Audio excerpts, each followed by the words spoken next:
Abonnez-vous et cliquez aussi sur la petite cloche de notification pour ne rien rater de nos prochaines vidéos. N'oubliez pas de partager aussi la vidéo et de la liker. Afrique N24.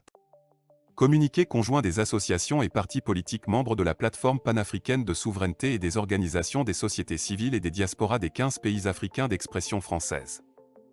À l'attention de l'élite politique africaine progressiste. Les peuples d'Afrique et du monde épris de justice et de vérité vivent un moment historique. Ainsi, pour la première fois de l'histoire des Nations Unies, un pays, africain, ancienne colonie de la France et, dans un passé récent, encore sous domination du maître colon, pose un acte inédit. En effet, par courrier en date du 15 août 2022, le ministre des Affaires étrangères et de la coopération du Mali, M. Abdoulaye Diop, a saisi le Conseil de sécurité de l'ONU sur les violations répétées de l'espace aérien du Mali par la force française Barkhane. Dans sa lettre, le responsable malien affirme que Bamako détient les preuves que ces survols illégaux avaient pour but la collecte de renseignements au profit des groupes terroristes opérant dans le Sahel et leur approvisionnement en armes et munitions, ce qui démontre un soutien de Paris aux groupes armés en action sur le sol malien. Devant l'extrême gravité des faits, l'État malien souhaite une réunion d'urgence du Conseil de sécurité pour que le sujet soit débattu. La courageuse initiative des autorités maliennes a été saluée par toute la jeunesse africaine et les forces progressistes du monde entier. De nombreuses organisations et personnalités de la société civile africaine et des diasporas se sont exprimées sur le sujet et ont clairement apporté leur soutien au Mali.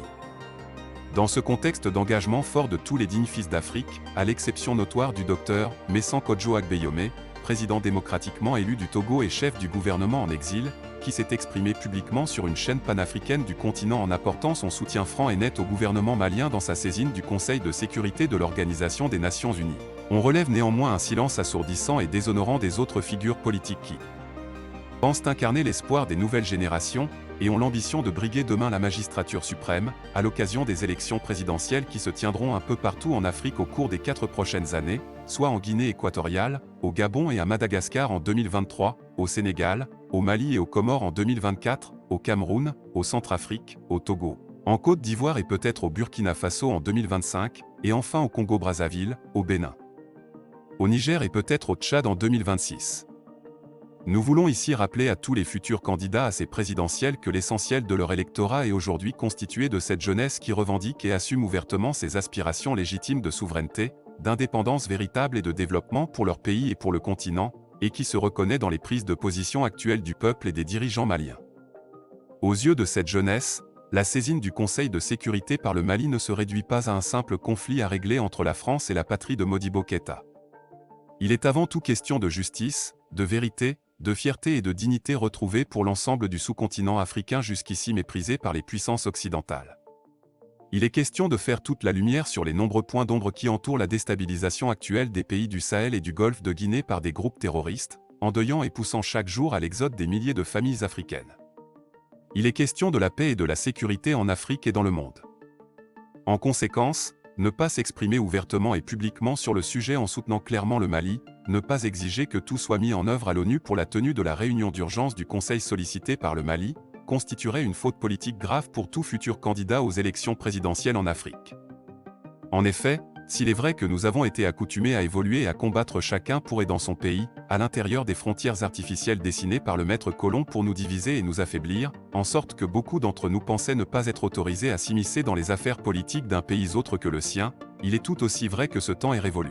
Une plateforme des organisations des sociétés civiles et des diasporas des 15 pays africains d'expression française existe aujourd'hui, qui entend s'inviter dans toutes les élections présidentielles à venir en Afrique à travers une implication transnationale, pour soutenir les candidats qui auront démontré par leurs actes et postures qu'ils incarnent l'espoir des nouvelles générations.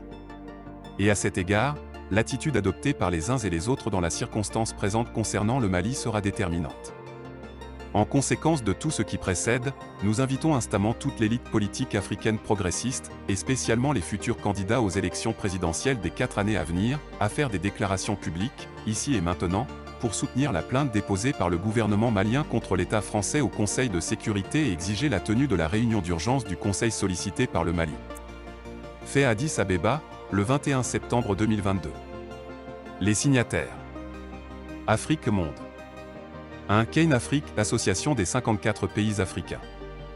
2. Planète des jeunes panafricanistes, PJP Monde. Burkina Faso. 3. App Burkindi. Cameroun. 4. La Limara du Cameroun, Ligue des masses pour la renaissance africaine. 5. New Pan-African Power Cameroun, NPPK. 6. Mouvement, 10 000 élus panafricanistes entre 2023 et 2028. Congo-Brazzaville. 7. Oxac, le solidarisme suffisant. Côte d'Ivoire. 8. Parti des peuples africains, PPACI. Comores. 9. Collectif de défense de l'intégrité et de la souveraineté des Comores, CEDISCOM. 10. Comité Mahor.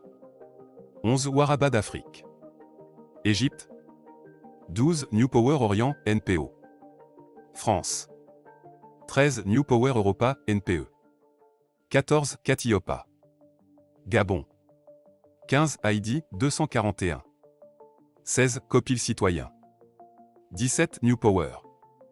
18. Ozon pour l'Afrique, OPA. Guinée-Conakry. 19. Front national pour la défense de la Constitution, FNDC. Mali. 20. M5 RFP Diaspora France Europe. 21. Black Planet Movement. 22. Jeunesse Espoir du Mali. 23. Parade, partenariat alternatif russe et africain pour le développement économique. Niger. 24. Association d'assistance aux Nigériens. Togo. 25. La dynamique Monseigneur Podzro, DMK. 26. La coordination internationale de la dynamique Monseigneur Podzro, CIDMK. Les destinataires. Chef d'État africain. Président d'institutions nationales et internationales. Leader d'opposition africain. Présidentiable africain. Likez la vidéo si ce n'est pas déjà fait. Laissez aussi votre point de vue en commentaire.